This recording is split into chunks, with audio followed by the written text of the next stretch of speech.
الحمد لله نحمده ونستعينه ونستغفره ونعوذ بالله من شرور أنفسنا ومن سيئات أعمالنا من يهده الله فلا مضل له ومن يضلل فلا هادي له أشهد أن لا إله إلا الله وحده لا شريك له وأشهد أن محمدا عبده ورسوله اللهم صل على محمد وعلى آل محمد كما صليت على إبراهيم وعلى آل إبراهيم إنك حميد مجيد اللهم بارك على محمد وعلى آل محمد كما باركت على إبراهيم وعلى آل إبراهيم إنك حميد مجيد أما بعد فإن خير الحديث كتاب الله وخير الهدي هدي محمد صلى الله عليه وسلم وشر الأمور محدثاتها وكل محدثة بدعة وكل بدعة ضلالة وكل ضلالة في النار قال الله تبارك وتعالى في القرآن المجيد والفرقان الحميد أعوذ بالله من الشيطان الرجيم بسم الله الرحمن الرحيم والذين آمنوا واتبعتهم ذريتهم بإيمان ألحقنا بهم ذريتهم وما ألتناهم من عملهم من شيء كل امرئ بما كسب رهين ہر قسم کی حمد و ثنا، تعریف و ستائش، بڑائی، بزرگی،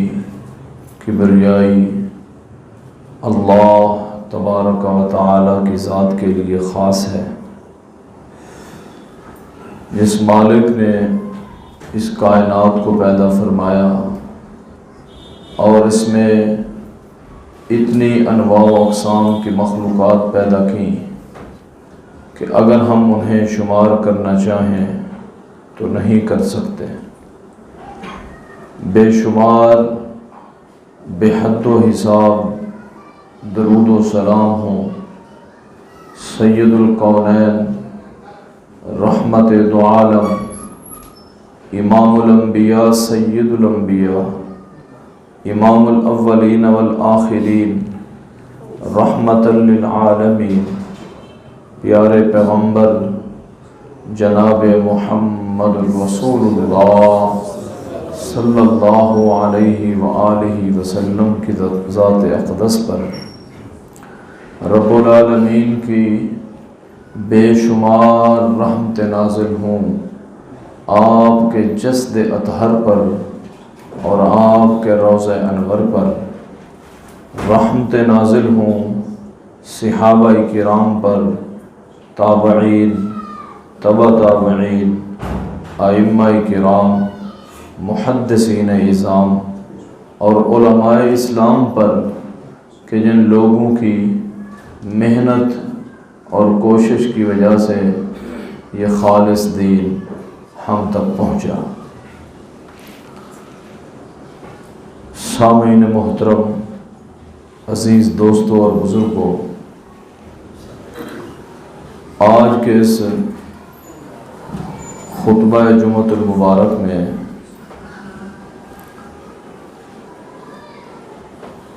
دو ایسی عظیم شخصیات کا ذکر خیر کرنے کا ارادہ ہے جن کے والد گرامی سیدنا علی ابن ابی طالب ہیں رضی اللہ عنہ جن کی والدہ ماجدہ لخت جگر رسول سیدہ فاطمہ الزہرا ہیں رضی اللہ عنہا، جن کے نانا جان خاتم الانبیاء والمرسلین سید الاولین والآخرین پیارے پیغمبر جناب محمد الرسول اللہ صلی اللہ علیہ وسلم ہیں، جن کی نانی جان ام المومنین سیدہ خدیجۃ الکبریٰ رضی اللہ تعالی عنہا ہیں۔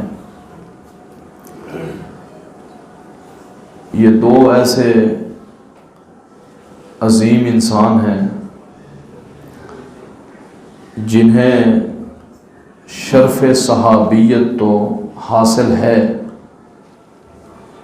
لیکن انہیں ایک اور اعزاز بھی حاصل ہے کہ یہ آقا علیہ الصلوۃ والسلام کے اہل بیت اور آل رسول میں شامل ہیں۔ میری مراد سیدنا حسن رضی اللہ عنہ اور سیدنا حسین رضی اللہ عنہ ہیں۔ قرآن حکیم کی جو آیت میں نے آپ کے سامنے پڑھی ہے، اللہ تبارک و تعالیٰ فرماتے ہیں والذین آمنوا، وہ لوگ جو ایمان لائے، واتبعتہم ذریتہم بایمان، اور پھر ان کی اولاد بھی انہی کے نقش قدم پر ایمان کی حالت میں چلتی رہی، الحقنا بہم ذریتہم، تو جیسے ہم نے انہیں انعام یافتہ بنایا اسی طرح ان کی اولادوں کو بھی انعام یافتہ بنا دیں گے، ان کے ساتھ ملا دیں گے۔ اور والدین کے عمل میں نیکی میں کوئی کمی واقع نہیں ہوگی۔ اب اندازہ لگائیں سیدنا حسنین کریمین رضی اللہ عنہما کہ والد گرامی کون ہے،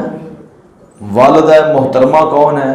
نانا جان کون ہے اور نانی اماں کون ہے۔ اب یہ ایمان لائے اور انہی کے نقش قدم پر زندگی گزاری، گویا کہ یہ آقا علیہ الصلوۃ والسلام کے ساتھ مل گئے۔ کتنا بڑا شرف اور کتنا بڑا اعزاز ہے۔ سنن ابن ماجہ میں حدیث ہے، رسول اللہ صلی اللہ علیہ وسلم نے ارشاد فرمایا الحسین منی وانا من الحسین، کہ سیدنا حسین رضی اللہ عنہ مجھ سے ہیں اور میں ان سے ہوں۔ یہ محبت کی انتہا ہوتی ہے، شخص یہ کہہ دے کہ یہ مجھ سے ہے اور میں اس سے ہوں۔ یہ اعزاز ہے، یہ شرف ہے سیدنا حسین رضی اللہ تعالی عنہ کا کہ رسول اللہ صلی اللہ علیہ وسلم نے فرمایا کہ الحسین منی وانا من الحسین، میں حسین سے ہوں اور حسین مجھ سے ہے۔ اسی طرح سیدنا سعد بن ابی وقاص رضی اللہ تعالی عنہ فرماتے ہیں کہ جب نجران کے عیسائی آپ کے پاس آئے اور آپ کے ساتھ گفت و شنید ہوئی، لیکن وہ اسلام کو ماننے کے لیے تیار نہیں تھے، پھر رسول اللہ صلی اللہ علیہ وسلم نے انہیں مباہلے کی دعوت دی، کہا تم بھی آ جاؤ، اپنا خاندان لے آؤ، اپنے بیوی بچے لے آؤ، میں بھی آ جاتا ہوں۔ تو اس کا ذکر رب تعالیٰ نے قرآن حکیم میں کیا ہے۔ فرمایا آقا علیہ السلام نے فرمایا قل تعالوا ندعو ابنانا و ابناکم و نسانا و نساکم و انفسنا و انفسکم ثم نبتہل فنجعل لعنت اللہ علی الکاذبین۔ آقا علیہ السلام نے فرمایا کہ تم بھی آؤ، میں بھی آتا ہوں، تم اپنی خواتین لاؤ، ہم اپنی خواتین لاتے ہیں، اور تم اپنی اولادوں کو لاؤ، میں اپنی اولادوں کو لاتا ہوں۔ مباہلے کی دعوت دی آپ نے، اور سیدنا صحیح مسلم کی حدیث ہے، سیدنا سعد بن ابی وقاص کہتے ہیں رضی اللہ عنہ، آقا علیہ الصلوۃ والسلام سیدنا حسن کو لے کر گئے، سیدنا حسین کو لے کر گئے، سیدنا علی کو لے کر گئے، اور سیدہ فاطمہ الزہرا رضی اللہ عنہم اجمعین کو لے کر گئے، اور آپ نے فرمایا اللہم ہؤلاء اہل بیتی، اے اللہ یہ میرے گھر والے ہیں، میرے اہل بیت ہیں۔ اب یہاں سے ان کی عظمت کا اندازہ لگائیں، کس قدر شان ہے کہ آپ مبالغے میں سیدنا حسنین کریمین کو ساتھ لے گئے، اگرچہ نجران کے عیسائی بھاگ گئے، انہیں پتہ تھا اس بات کا کہ آقا علیہ الصلوۃ والسلام کی شریعت سچی ہے، آپ کی نبوت سچی ہے، آپ کی کتاب سچی ہے، آپ کی دعوت سچی ہے، کیونکہ وہ اپنی کتابوں میں پڑھ چکے تھے، اس لیے وہ مبالغے کے لیے نہیں ہے، لیکن آپ لے کر آئے اس بات نے فرمایا کہ یہ میرے اہل بیت ہیں، میرے گھر والے ہیں۔ اور پھر صحیح مسلم کی ایک اور حدیث ہے، سیدہ عائشہ صدیقہ رضی اللہ تعالی عنہ حدیث کی راوی ہیں، وہ کہتی ہیں اب یعنی یہاں سے آپ محبت کا اندازہ بھی لگائیں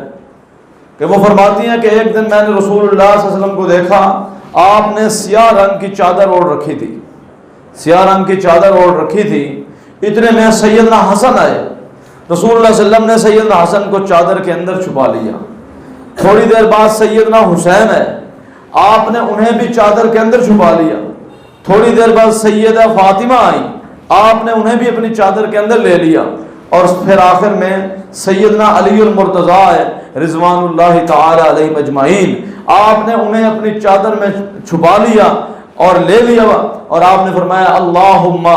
ہؤلاء اہل بیتی، اور پھر آیت پڑھی انما یرید اللہ لیذہب عنکم الرجس اہل البیت ویطہرکم تطہیرا۔ یہاں سے بھی آپ ان کی عظمت کا اندازہ لگا لیں کہ سیدنا حسنین کریمین کا مقام کیا ہے، ان کی شان کیا ہے، ان کی رفعت کیا ہے۔ اور پھر اس حدیث سے یہ بات ثابت ہوتی ہے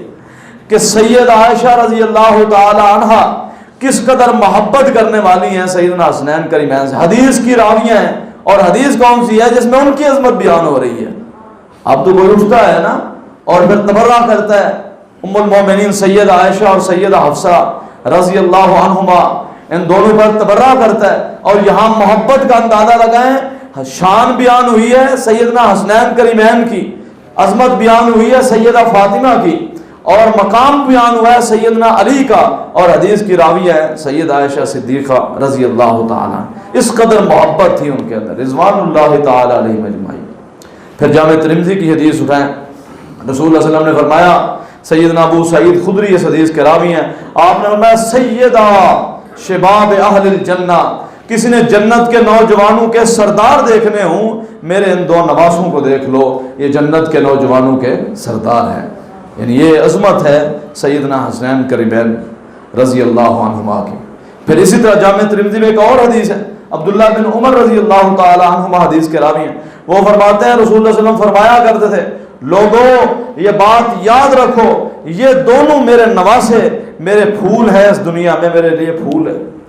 یعنی آپ کو اس قدر محبت تھی سیدنا حسنین کریمین رضی اللہ تعالیٰ عنہ، اس قدر محبت تھی، تو ہمیں بھی اسی طرح محبت ہونی چاہیے، اور یقیناً ہمارے دلوں میں سیدنا حسنین کریمین کی وہی محبت ہے۔ ہم جھوٹی محبت کرنے والے نہیں ہیں، اور محبت میں غلو کرنے والے بھی نہیں ہیں کہ غلو اس قدر بڑھاتے بڑھاتے بڑھاتے کہ ان کا مقام کہیں سے کہیں لے جائیں۔ جو مقام، جو شان قرآن حکیم میں اور نبی علیہ الصلوۃ والسلام کی صحیح حدیث سے ثابت ہے، ہم اپنی سر آنکھوں پر اس کو مانتے بھی ہیں، دل سے اسے تسلیم بھی کرتے ہیں۔ ہمارے نزدیک جو ان کا مقام ہے بہت بلند مقام ہے، بہت بلند مقام ہے۔ اور ایک دفعہ سیدنا اسامہ بن زید رضی اللہ تعالیٰ حدیث کے راوی ہے، وہ کہتے ہیں کہ میں ایک رات رسول اللہ صلی اللہ علیہ وسلم کے پاس آیا، مجھے کوئی کام تھا آپ سے، میں آیا تو رسول اللہ صلی اللہ علیہ وسلم مصروف تھے کسی کام میں، پھر آپ جب باہر آئے نا تو آپ نے چادر لپیٹ رکھی تھی، تو میں دیکھتا رہا کہ آپ کی چادر کے اندر کچھ ہے جو حرکت کر رہا ہے مسلسل۔ خیر میں نے جو آپ سے بات کرنی تھی بات کر لی، پھر میں نے آپ سے پوچھا آقا علیہ الصلوۃ والسلام سے کہ آقا آپ کے چادر کے اندر کس چیز کو لپیٹ رکھا ہے؟ تو رسول اللہ صلی اللہ علیہ وسلم نے چادر ہٹا دی، تو میں نے پھر دیکھا کہ آپ کے کندھے پر آپ کے مبارک کندھے پر سیدنا حسنین کریمین لپٹے ہوئے تھے اور آپ فرما رہے تھے اللہم انی احبہما، اللہم انی احبہما فاحبہما واحب من یحبہما۔ آقا علیہ السلام نے فرمایا اللہ میں ان دونوں سے محبت کرتا ہوں، اللہم انی احبہما میں ان دونوں سے محبت کرتا ہوں، واحبہما اے رب تعالیٰ تم بھی ان دونوں سے محبت کرو، وَأَحِبَّ مَن يُحِبُّهُمَا اے رب العالمین جو ان سے محبت کرتا ہے تو ان سے بھی محبت کر۔ اب یہاں سے اندازہ لگائیں سیدنا حسنین کریمین کی محبت گویا کہ رب تعالیٰ کی محبت ہے۔ رسول اللہ صلی اللہ علیہ وسلم نے فرمایا میں محبت کرتا ہوں، اللہ تو بھی اس سے محبت کر، اور جو ان سے محبت کرتا ہے تو ان سے محبت کر۔ تو گویا کہ اگر رب تعالیٰ کا محبوب بننا ہے کسی انسان نے، اسے چاہیے پھر کہ سیدنا حسنین کریمین سے محبت کرے رضوان اللہ تعالی علیہ اجمعین۔ کس قدر شان ہے، کس قدر مقام ہے، مرتبہ ہے ان کا۔ اور پھر ایک دن سیدنا بریدہ رضی اللہ تعالیٰ عنہ حدیث کے راوی ہیں، وہ کہتے ہیں کہ ایک دن رسول اللہ صلی اللہ علیہ وسلم ہمیں ممبر پر کھڑے ہو کر خطبہ ارشاد فرما رہے تھے، اچانک کیا ہوا کہ سیدنا حسن اور سیدنا حسین رضی اللہ تعالیٰ عنہما سرخ لباس پہنے ہو اور چھوٹے چھوٹے معصوم بچے تھے، وہ مسجد میں آ گئے اور کبھی گرتے کبھی اٹھتے کبھی گرتے، حتیٰ کہ رسول اللہ صلی اللہ علیہ وسلم نے اپنا ممبر چھوڑ دیا، آپ ممبر سے نیچے اتر آئے۔ یہ چھوٹی بات نہیں ہے، یہ بہت بڑی بات ہے کہ رسول اللہ صلی اللہ علیہ وسلم نے دوران خطبہ ختم کر دیا، یعنی اس میں تعطل آ گیا، اور آپ صلی اللہ علیہ وسلم ممبر سے نیچے اترے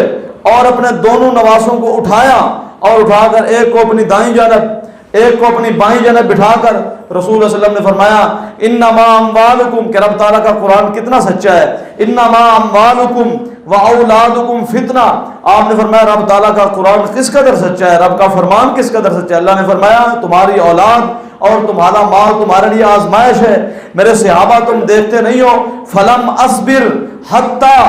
آپ نے فرمایا کہ میں مجھ سے صبر نہ ہو سکا، میں نیچے اترا، حتی قطعت حدیثی رفعتہما، میں نے اپنے خطبے کو چھوڑ دیا، میں ممبر سے نیچے اتر آیا اور میں دونوں اپنے نواسوں کو اٹھا کر ایک کو اپنی دائیں جانب ایک کو اپنی بائیں جانب بٹھایا، اور یہ رسول اللہ صلی اللہ علیہ وسلم نے ثابت کر دیا کہ آپ صلی اللہ علیہ وسلم کو اس قدر محبت تھی، آپ نے خطبہ ادھورا چھوڑ کر اپنے نواسوں کو اٹھایا ہے اور ایک کو دائیں اور بائیں جانب بٹھا کر آپ نے فرمایا رب کا قرآن کتنا سچا ہے۔ یہاں سے عظمت کا اندازہ لگائیں سیدنا حسنین کریمین کی کس قدر عظمت ہے، کتنا بڑا مقام ہے، کس قدر شان ہے ان کی، بڑا مقام ہے۔ اسی طرح سیدنا عبداللہ بن عمر رضی اللہ تعالیٰ عنہ فرماتے ہیں کہ کچھ عراق سے لوگ ہیں ان کے پاس، عراق سے کچھ لوگ ہیں، اور آ کر انہوں نے سوال کیا کہ احرام کی حالت میں کیا مکھی اور مچھر کو مارا جا سکتا ہے؟ عراق سے کچھ لوگ ہیں اور آ کر انہوں نے کہا احرام کی حالت میں مکھی اور مچھر کو مارا جا سکتا ہے؟ عبداللہ بن عمر رضی اللہ تعالیٰ عنہ فرمانے لگے افسوس ہے تم پر، یہ سوال کرنے پر مجھے تعجب ہوا ہے، اور تم اتنے بے حس قسم کے لوگ ہو، تم نے نواسہ رسول کو کس قدر بے دردی سے شہید کیا، اب پوچھتے پھرتے ہو احرام کی حالت میں مکھی ماری جا سکتی ہے، مچھر مارا جا سکتا ہے؟ تمہیں تو شرم سے ڈوب مرنا چاہیے، تم نے نواسہ رسول کو کربلا کے میدان میں کس قدر بے دردی سے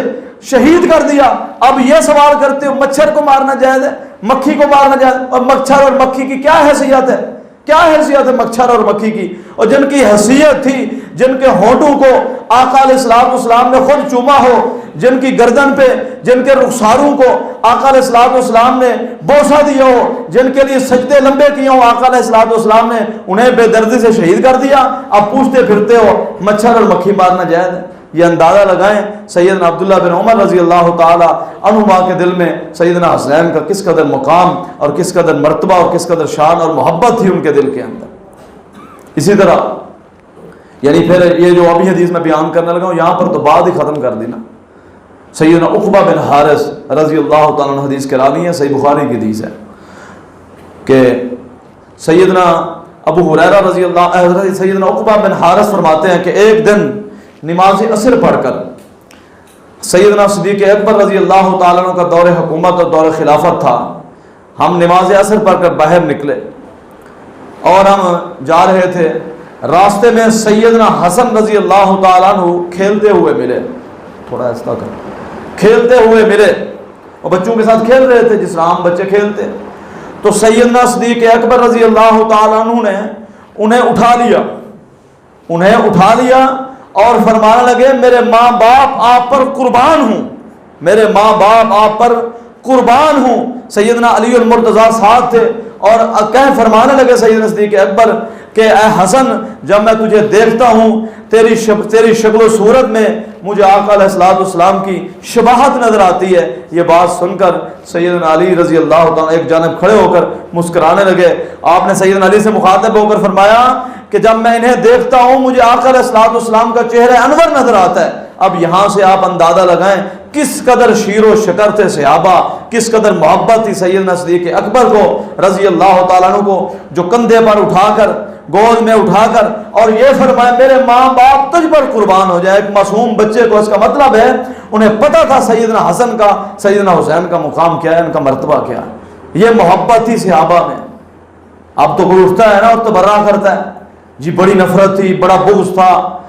بڑی کدورت تھی، بڑی جھگڑے تھے، بڑی لڑائیاں تھیں. یہ محبت تھی. صحیح بخاری کی حدیث ہے، یہ محبت تھی.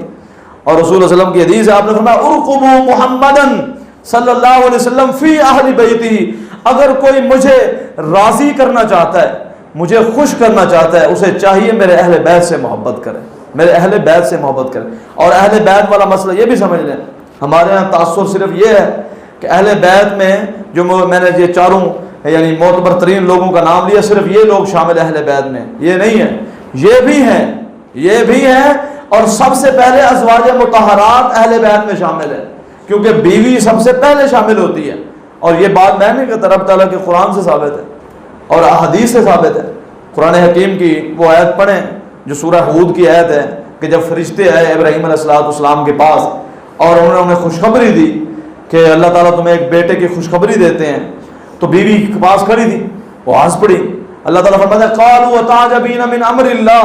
ورحمۃ اللہ وبرکاتہ علیکم اہل البیت. بیوی کھڑی تھی اور اب تعالیٰ فرماتے ہیں کیا تو فرشتے کہنے لگے کیا تو تعجب کرتی ہے اللہ کے امر پر، تعجب کرتی ہے اللہ کی رحمت ہوں اے گھر والو. اور گھر والے صرف وہاں پہ کون تھی؟ کوئی بیوی بچے اولاد نہیں تھی، صرف وہ بیوی کھڑی تھی جسے اللہ تعالیٰ نے اہل بیت کہا ہے. تو بیوی تو سب سے پہلے شامل ہوتی ہے. اور صحیح بخاری کی حدیث ہے، رسول اللہ صلی اللہ علیہ وسلم اکثر جب اپنے ازواج مطہرات کے گھر تشریف لے جایا کرتے تھے، آپ فرمایا کرتے کیف انتم یا اہل البیت، تمہارا کیا حال ہے میرے گھر والو. السلام علیکم یا اہل البیت، اے میرے اہل بیت تمہارے اوپر سلامتی ہو. تو گویا کہ اہل بیت میں ازواج مطہرات بھی شامل ہیں، اور یہ حسنین کریمین سیدنا علی اور سیدہ فاطمہ الزہرا رضی اللہ عنہم اجمعین یہ بھی شامل ہیں. اس کے علاوہ بھی کچھ اور بھی آپ کے خاندان کے لوگ اہل بیت میں شامل ہیں. سب سے محبت ایمان کا حصہ ہے، سب سے محبت. یہ نہ ہو کہ ایک سے محبت ہے اور دوسرے کے بارے میں منفی پروپیگنڈا یا تحقیر اور توہین امیز رویہ زبان پر ہے یا دل میں نفرت اور قدورت ہے. یہ پھر محبت نہیں ہے. محبت وہ ہو جو رسول اللہ علیہ وسلم سکھا کر گئے، جو آپ بتا کر گئے. تو یعنی اس کے علاوہ بھی پھر ایک دن رسول اللہ علیہ وسلم خطبہ ارشاد فرما رہے تھے اور آپ نے اپنے بیٹے سیدنا حسن کو اپنے پاس بٹھایا، اور کبھی آپ لوگوں کی طرف دیکھتے، یعنی سامنے والے مجمع کی طرف آپ مخاطب ہوتے، کبھی اپنے بیٹے کی طرف دیکھتے، کبھی ادھر دیکھتے، کبھی ادھر دیکھتے. پھر آپ نے فرمایا ان ابنی ھذا سید، ان ابنی ھذا سید، اے لوگو یہ بات سن لو، یہ میرا بیٹا سردار ہے. ان ابنی ھذا سید، یہ میرا بیٹا سردار ہے. یصلح اللہ بہ فئتین عظیمتین من المسلمین. اس کا اعزاز یہ ہے، یہ جو سردار ہے اس کا اعزاز یہ ہے رب تعالیٰ میرے اس بیٹے کی وجہ سے مسلمانوں کے دو عظیم ترین گروہوں میں صلح کروا دے گا اور لڑائی کا خاتمہ کر دے گا. یعنی یہ کتنی بڑی عظمت کی بات ہے. اور یہاں پر ایک اور نقطہ بھی ہے نا، فرمایا ان ابنی ھذا سید، یہ میرا بیٹا سردار ہے. اور یصلح اللہ بہ فئتین عظیمتین من المسلمین، اللہ تعالیٰ میرے اس بیٹے کی وجہ سے دو مسلمانوں کے عظیم گروہوں میں صلح کروا دے گا اور لڑائی کا خاتمہ ہو جائے گا. اور پھر ایسا ہوا. سیدنا حسن رضی اللہ تعالی عنہ وہ حضرت امیر معاویہ رضی اللہ تعالیٰ عنہ کے حق میں دستبردار ہو گئے اور خلافت ان کے حوالے کر دی اور مسلمانوں کا خون بہانے سے انہوں نے بچا لیا اور مسلمانوں کے عظیم دونوں گروہوں میں صلح کروا دی۔ اب یہاں سے ایک بات یاد رکھیں، رسول اللہ صلی اللہ علیہ وسلم نے فرمایا مسلمانوں کے دو عظیم گروہوں میں، مسلمانوں کے، تو امیر معاویہ رضی اللہ تعالیٰ عنہ کے بارے میں اگر کسی کے دماغ میں کوئی ایسی بات ہے تو یہ حدیث جہاں پر سیدنا حسن رضی اللہ تعالیٰ عنہ کی عظمت کو بیان کرتی ہے، وہیں پر سیدنا امیر معاویہ کے شرف اور ان کے مقام کو بھی بیان کر رہی ہے۔ آپ نے فرمایا اللہ تعالیٰ میرے اس بیٹے کی وجہ سے دو مسلمانوں کے عظیم گروہ میں صلح کروا دے، اور یہ پھر صلح ہوئی۔ سیدنا حسن رضی اللہ تعالیٰ عنہ خود دستبردار ہو گئے ان کی خلافت میں، اور خلافت ان کے حوالے کر کے پھر بیعت کر لی۔ یہ بھی بات سب سے اہم ہے، بیعت کی ہے۔ کچھ لوگ اٹھتے ہیں نا امیر معاویہ رضی اللہ تعالیٰ کے خلاف تبرہ کرتے ہیں، یہ بات یاد رکھیں سیدنا حسن نے بھی سیدنا حسین نے بھی رضی اللہ عنہما نے دونوں نے سیدنا امیر معاویہ کے ہاتھ پر بیعت کی، انہیں خلیفہ تسلیم کیا ہے۔ جب انہوں نے مان لیا ہے تو میرے اور آپ کو ماننے میں کیا مسئلہ ہو سکتا ہے؟ ہم تو پہلے ہم مانتے ہیں کہ وہ آپس میں شیر و شکر تھے۔ اگر ان کے درمیان کبھی کسی بات میں تنازع ہوا ہے یا اختلاف ہوا ہے یا بعض دفعہ کوئی لڑائی ہوئی ہے، وہ اپنی تمام تر ان مسائل کے باوجود بھی سارے کے سارے جنتی ہیں، لیکن جو مقام سیدنا حسین کا ہے وہ ان کا مقام ہے، وہاں پر حضرت امیر معاویہ رضی اللہ تعالیٰ عنہ کا بڑی شان ہے، بڑا مقام ہے، لیکن سیدنا حسنین کریمین کا مقابلہ نہیں ہو سکتا، کیونکہ ان کی شان بہت بلند ہے کہ شرف صحابیت کے ساتھ ساتھ یہ آپ کے اہل بیت کا حصہ ہے۔ اور آپ صلی اللہ علیہ وسلم نے فرمایا تھا لوگوں میں تم میں دو بھاری چیزیں چھوڑ کر جا رہا ہوں، دونوں کو تھام لینا اور ان کے بارے میں اللہ سے ڈرتے رہنا۔ آپ نے فرمایا ایک اللہ کی کتاب ہے اور دوسرے میرے اہل بیت ہیں۔ ایک حدیث ہے جو بوتا امام مالک میں، اس میں آپ نے فرمایا ترکت فیکم امرین لن تضلوا ما تمسکتم بہما کتاب اللہ و سنت رسولی۔ آپ نے فرمایا لوگوں میں تمہیں دو چیزیں چھوڑ کر جا رہا ہوں، جب تک ان دونوں کو مضبوطی سے پکڑے رکھو گے تم گمراہ نہیں ہو سکتے۔ کتاب اللہ و سنت رسولہ، ایک اللہ کی کتاب ہے، ایک آقا علیہ الصلوۃ والسلام کی سنت ہے۔ اور اس حدیث میں جو صحیح مسلم کی حدیث میں نے پڑھی ہے، آپ نے فرمایا میں تم میں دو وزنی چیزیں بھاری چیزیں چھوڑ کر جا رہا ہوں، اور میں تمہیں اپنے اہل بیت کے معاملے میں اللہ سے ڈراتا ہوں، میں تمہیں اپنے اہل بیت کے معاملے میں اللہ سے ڈراتا ہوں، میں تمہیں اپنے اہل بیت کے معاملے اللہ سے ڈراتا ہوں، میں تم میں دو بھاری چیزیں چھوڑ کر جا رہا ہوں، ایک اللہ کی کتاب ہے اور دوسرے میرے اہل بیت ہیں۔ اللہ کی کتاب کو بھی لازم پکڑے رکھنا، میرے اہل بیت کی محبت کو بھی لازم پکڑے رکھنا، نہیں تو گمراہ ہو جاؤ گے۔ یہاں پر آپ عظمت کا اندازہ لگائیں۔ اب یہ سارے فضائل، سارے مناقب جو صحیح احادیث سے ثابت ہے میں نے آپ کے سامنے بیان کی ہیں، اب ان تمام فضائل کو ہم دل و جان سے من و ان تسلیم کرتے ہیں۔ من و ان تسلیم یعنی منبر پر بیان کرنے کا مقصد یہ ہے کہ میں نے وہ بیان کیا جو میرے دل میں ہے، میں نے وہ بیان کیا، اور وہ بیان کیا جو صحیح حدیث سے ثابت ہے۔ اب اس کی آڑ میں جو کچھ ہمارے معاشرے میں ہوتا ہے، جو یعنی سیدنا حسن حسین رضی اللہ تعالیٰ کا نام استعمال کر کے جو کچھ پھر کیا جاتا ہے باقی صحابہ کے خلاف، وہ انتہائی یعنی شرمناک بھی ہے اور ناقابل برداشت بھی ہے۔ یعنی ہم کہتے ہیں سیدنا حسنین سے محبت ہمارا ایمان کا حصہ ہے، خود رسول اللہ صلی اللہ علیہ وسلم فرما گئے کہ اللہ اس سے محبت کرتا ہے جو حسنین سے محبت کرتا ہے، تو پھر ان کی محبت کا جھوٹا یعنی چوغا پہن کر، لبادہ اوڑھ کر اور تبرہ کرنا سیدنا صدیق اکبر پر، سیدنا فاروق اعظم پر اور باقی صحابہ کرام پر، یہ تو پھر زیب نہیں دیتا، یہ تو شرمناک بات ہے۔ جو آپس میں اس قدر شیر و شکر ہوں۔ ایک بات اور مجھے یاد آ گئی، میں نے پچھلے سال بھی یہ بات آپ سے بیان کی تھی کہ سیدنا عمر رضی اللہ تعالیٰ عنہ کے دور حکومت تھا، تو ان کے پاس کچھ مال غنیمت آیا، تو آپ نے سیدنا حسنین کریمین کو 5,000 درہم مال غنیمت میں سے حصہ دے دیا۔ عبداللہ بن عمر رضی اللہ تعالیٰ عنہ انہوں نے کہا کہ آپ نے انہیں تو اتنا دیا ہے، ہمیں بھی تو دیں نا، نہیں ہمارا بھی تو حق بنتا ہے، آپ ہمیں دیں۔ تو سیدنا عمر کہنے لگے کہ میں تمہیں تب اتنا حصہ دوں گا جب تم سیدنا حسنین کریمین جیسے یعنی والد لے کر آؤ، ان کی والدہ محترمہ جیسی والدہ لے کر آؤ، ان کے نانا جان جیسا نانا لے کر آؤ اور ان کی نانی جان جیسی نانی لے کر آؤ، میں تب جا کر تمہیں یہ حصہ دوں گا۔ یعنی یہ محبت تھی سیدنا فاروق اعظم رضی اللہ تعالیٰ عنہ کو سیدنا حسین اور سیدنا حسن رضی اللہ تعالیٰ عنہ سے۔ تو ہمارے یہاں جو کچھ ہو رہا ہے، اور پھر اس میں ایک طبقہ ہے نا جس کا یہ کام ہے کہ وہ انہوں نے باز نہیں آنا، یہی کچھ کرتے آئے ہیں، یہی کچھ کرتے رہیں گے جب تک حکومتی سطح پر، ریاستی سطح پر انہیں نہیں روکا ٹوکا جائے گا، یہ مسائل حل نہیں ہوں گے۔ جب ریاست اتنی پروٹیکشن دے گی ایک طبقے کو خاص طور پر کہ وہ جو چاہیں کریں، اور اگر وہ تبرہ بھی کریں پھر راتوں رات اس ملک سے بھاگ بھی جائے، یعنی وہ بھاگ بھی جائے اس ملک سے، اتنے ان کے اوپر FIR کٹی ہوں اور پھر بھاگ جائیں، پھر اس کا مطلب ہے ریاست نہیں چاہتی نا اس ملک میں امن برقرار رہے۔ ہم تو امن کے دائی ہیں، ہم تو چاہتے ہیں کہ ملک میں امن ہو، امن کا گہوارہ ہو، ہر مسلک کو اپنا مسلک بیان کرنے کا حق حاصل ہے، تب تک جب تک وہ کسی کے اوپر تبرہ نہ کرے، کسی کی توہین نہ کرے، اپنا بیان کرے۔ ہم بھی اپنا مسلک بیان کرتے ہیں، قرآن و سنت والا مسلک ہم وہ بیان کرتے ہیں، ہاں جبر نہیں ہے کسی کے اوپر، جو اس کو سنے، جو اس کو ماننا چاہتا ہے قبول کر لے، جس کو سمجھ نہیں آتی اس کی اپنی مرضی ہے، ہدایت دینا نہ دینا میرے اختیار میں نہیں، رب تعالیٰ کے اختیار میں ہے۔ تو یہ یعنی مسائل ہیں۔ اس کے بعد آئیں رسول اللہ صلی اللہ علیہ وسلم کی سنت مبارکہ تھی کہ آپ 10 محرم کو روزہ رکھتے تھے، پھر آپ نے فرمایا تھا میں 9 محرم کو بھی روزہ رکھوں گا اگر مجھے اللہ تعالیٰ نے زندگی عطا کی۔ پھر نہیں ہوا کہ آپ صلی اللہ علیہ وسلم اس دنیا سے تشریف لے گئے۔ کل 10 محرم تھی، اور اگر روزے کی ریشو نکالیں کتنے فیصد لوگوں نے روزہ رکھا ہو؟ شاید 1%، شاید 1%۔ وہ جو مخصوص طبقہ ہے نا اس کی تعداد اگر آپ لگائیں تو شاید 5 یا 6% ہو، 5 یا 6%۔ تو روزے رکھنے والوں کی تو وہ کیفیت یعنی ان کی ریشو جو تو وہ تو 90% ہونی چاہیے تھی۔ تو اب ہوا کیا ہے؟ یعنی ان سے بڑھ کر ہمارے اپنے لوگ جو اپنے آپ کو اہل سنت کہلانے والے لوگ ہیں،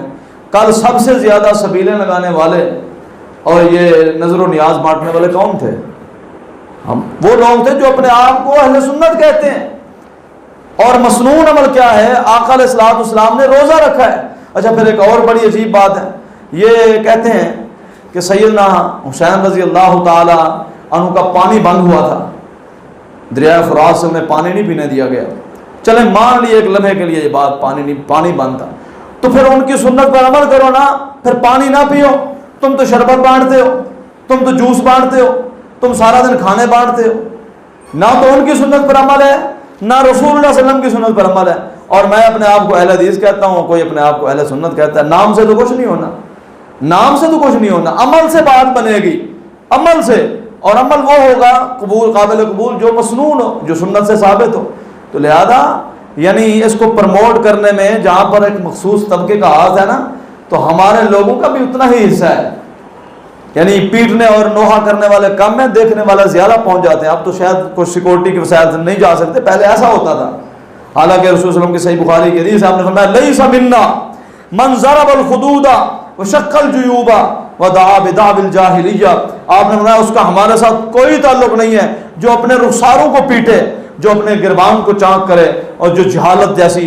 جیسی آوازیں نکالے۔ اور ایک اور حدیث ہے رسول صلی اللہ علیہ وسلم نے فرمایا 4 چیزیں ایسی ہیں میری امت، وہ جہالت کا امور ہے، یعنی جاہلانہ کام ہے، لیکن میری امت اسے چھوڑنے کے لیے تیار نہیں ہے۔ وہ 4 چیزوں کو اپنایا ہوئے، ابھی بھی اپنایا ہوئے، الفخر فی الاحساب والطعن فی الانساب والاستسقاء بالنجوم ودعا بدعوى الجاہلیہ والنیاحۃ۔ آپ نے فرمایا 4 چیزیں ایسی ہیں جو جہالت کے امور ہیں لیکن میری امت چھوڑنے کے لیے تیار ہی نہیں ہے۔ نمبر 1 الفخر فی الاحساب، اپنے حسب و نسب پر فخر کرنا، میرا تعلق فلاں قبیلے سے ہے، میرا تعلق فلاں خاندان سے ہے، میری برادری فلاں ہے، یہ فخر ہم میں آج بھی پایا جاتا ہے۔ والطعن فی الانساب، دوسرے کے خاندان اور قبیلے پر طعن کرنا، تمہاری کیا حیثیت ہے، تمہاری کیا ویلیو ہے، یہ بھی پائی جاتی ہے۔ اور آپ نے والاستسقاء بالنجوم، ستاروں سے بارش کا طلب کرنا یا بارش کا حساب لگوانا یا ستاروں کا حساب لگوانا۔ آپ کے ستارے کیا کہتے ہیں؟ آپ کے ستارے کچھ نہیں کہتے، ستارے آسمان کی زینت ہیں،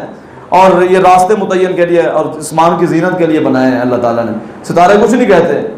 کہتے ہیں جی آپ کا ستارہ کیسا ہے، آپ کا ستارہ کیا کہتا ہے؟ ہمارا ستارہ کچھ نہیں کہتا، ہمارا مقدر ہماری پیدائش سے 50,000 سال پہلے میرے رب نے لکھ دی، ہمارا اتنا ایمان ہے۔ اور اتنا پختہ ایمان ہونا چاہیے۔ اور آج چوتھی آپ نے جاہلانہ امور میں سے جو چوتھی چیز ہے آپ نے فرمایا والنیاحۃ، نوحہ کرنا اور اپنے آپ کو پیٹنا اور جہالت جیسی جاہلانہ آوازیں نکالنا، اور جاہلانہ آوازیں آپ سنتے رہتے ہیں۔ تو آپ نے فرمایا یہ چاروں جاہلانہ امور ہیں، لیکن میری امت کے لوگ اسے چھوڑنے کے لیے تیار نہیں ہیں، چمٹے ہوئے ہیں ان چیزوں کے ساتھ، چمٹے ہوئے ہیں، چھوڑنے کے لیے تیار نہیں ہیں۔ اور آخری بات، یہ تو جتنے حوالے میں نے دیے ہیں یہ اہل سنت کی کتابوں کے حوالے دیے ہیں۔ اہل سنت سے مراد جو ہمارے ہاں اہل سنت کے طبقات ہیں ساری، صحیح بخاری، صحیح مسلم ہیں، یہ ان کے حوالے میں نے دیے ہیں۔ اور اہل تشیع کی کتابوں میں بھی یہ ماتم کے اوپر، فروع کافی میں، اصول کافی میں ماتم کے اوپر اور چیخ و پکار کے اوپر اور وویلا کرنے کے اوپر کئی ایک روایات صحیح سند کے ساتھ موجود ہیں۔ امام باقر اور امام جعفر رحمہ اللہ نے خود یہ واقعات نقل کی ہیں، ان کی سندیں رسول اللہ علیہ وسلم تک بیان کی ہیں انہوں نے، اور بعض روایات بالکل صحیح سند سے ثابت ہیں، جس میں وہ کہتے ہیں کہ ایک دن رسول اللہ علیہ وسلم نے اپنی بیٹی سیدہ فاطمہ رضی اللہ تعالیٰ عنہ کو بلایا اور آپ نے فرمایا کہ اگر اللہ تعالیٰ یعنی مجھے اس دنیا سے لے جائے تو میں نصیحتیں کر رہا ہوں، میرے اس دنیا سے چلے جانے پر تم نے چیخ و پکار نہیں کرنی، تم نے نوحہ نہیں کرنا، اپنے بالوں کو نہیں نوچنا ہے، اپنے کپڑوں کو چاک نہیں کرنا۔ یہ خود رسول اللہ علیہ وسلم نے سیدہ فاطمہ الزہرا رضی اللہ تعالیٰ عنہ کو سمجھایا، اور یہ فروع کافی جو اہل تشیع کی معتبر ترین کتاب ہے اور اس میں یہ واقعہ لکھا ہوا ہے۔ لیکن پھر ان لوگوں کو اپنی کتابوں کا ہی نہیں پتہ، جہالت تو یہاں تک پھیلی ہوئی ہے، یہاں تک، اور پھر کیا کرتے ہیں، آگ بچھا کر آگ کے اوپر ماتم ہو رہا ہے، آگ کے اوپر۔ اور یہ کیسی عبادت ہے؟ اگر یہ عبادت ہے، عبادت ایسی ہوتی ہے، عبادت تو ہوتی ہے آگ سے بچنے کے لیے، جہنم سے نجات کے لیے۔ کیسی عبادت ہے، کس طرف لگے؟ اور میرا یہ ایمان ہے، اگرچہ ہو سکتا ہے میں اس میں خطا بھی کھا سکتا ہوں، میرا یہ ایمان ہے جس دل میں بغض صحابہ ہو،